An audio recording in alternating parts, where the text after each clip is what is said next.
everyone, hope you all are good. So it's me Areeka here and I was going through my comments and DMs जिसमें आप लोगों ने frequently question पूछा हुआ था, which is आपकी skin recently इतना ज़्यादा glow कैसे कर रही है.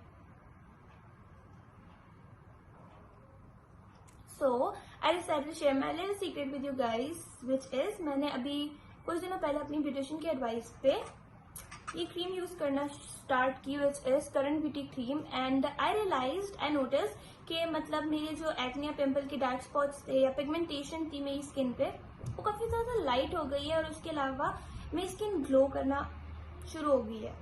So I strongly recommend you guys कि अगर आप लोगों को एक्ने या पिंपल की प्रॉब्लम्स हैं या फिर आप लोगों को ग्लोइंग स्किन चाहिए, so you guys should try this out. And या do tag me on your TikToks, Instagram posts and videos. I'll reshare my favorite one on my story. So yeah, take care, love you, bye bye.